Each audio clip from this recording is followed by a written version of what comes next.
No, never, never. It's incredibly beautiful, as you can see. I know. How do you, you're calling your friends at home? How do you describe when you first landed here? How do you describe it? I mean, I don't know. How do you describe it? Like I just did. It's incredibly beautiful. Just I had an opportunity to walk a little bit around the city yesterday, and it's just it grows upwards, doesn't it? You just look up and up through the buildings to the cliffs, and yeah, it's magical here. I'm hoping I have a chance to swim in the sea. I don't know. It looks so inviting. Every time I look at it, I feel like diving in. You know? After this interview, you can dive I right can in. go straight. Actually, I think I have a few more, so I don't know if they'd be happy. Well, I certainly know why you're here and the character you play, but talk to me about what brings you to the TV festival. I'm here to represent my show, Vampire Diaries, which I play the villain, Klaus, who is a hybrid, half werewolf, half vampire, best of both worlds. So yes, I'm here to talk about and represent the show. I'm sure you've been asked this before, but do people, when the fan responds to you because you play a villain, what is the fan response? Do people think that you're really a villain in real life, or what is that like when you're off the set? No, it's the fans have been incredibly accommodating, and I mean the show is pretty popular everywhere. So there's a response everywhere I go now, which has been a little overwhelming in itself. But no, there's not. I don't think they separate me out like that. I think he's. People love to hate Klaus, but now I've had a romantic interest introduced into the show, so I've won a few more hearts with that. So yeah, no, I haven't had anyone quaking in their boots yet.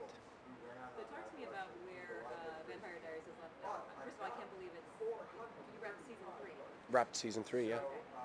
Huge stuff going on. So talk to me about where we left off at the end of season three.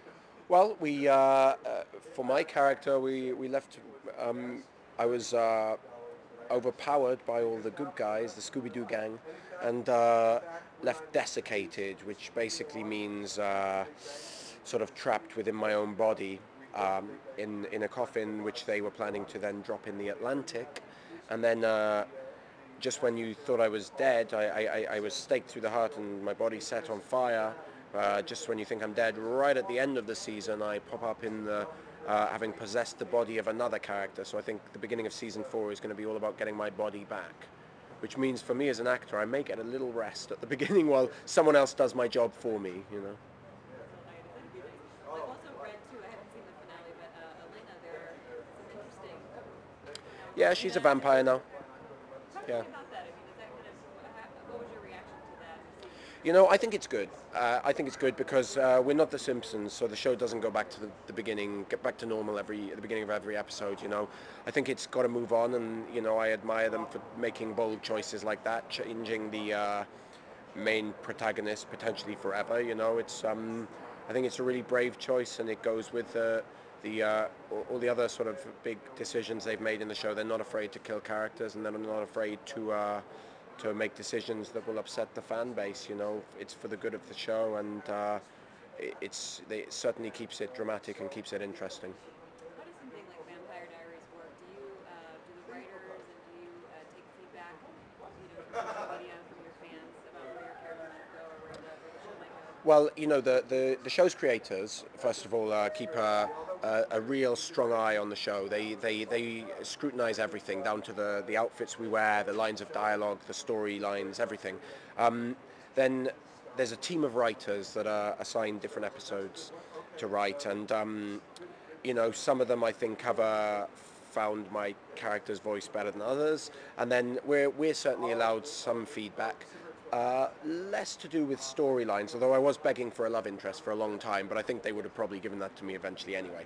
But in terms of dialogue, we're allowed a little more feedback. Me especially because I'm British and I play British in the show.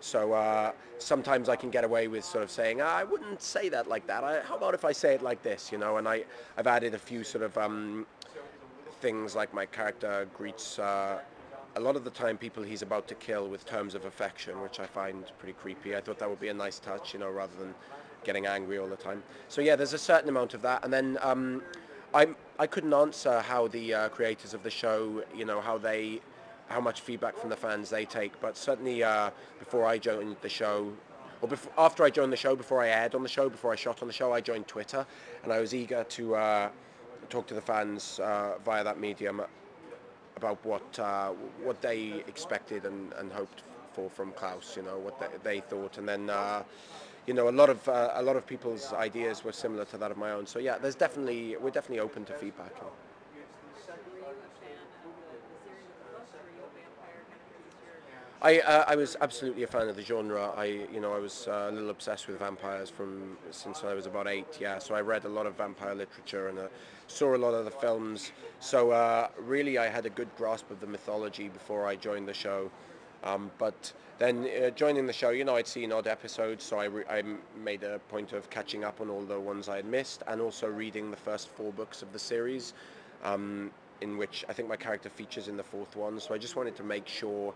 For me, there was a great pressure because the character had been talked about for 10 episodes before he arrived. So I really wanted to do him justice and do the show justice. So it was important to me to look at the books, to look at the show, look at everything every character had ever said about me, so that I could turn up and not be a disappointment to the fans. So that was really my primary concern. Well, it shows.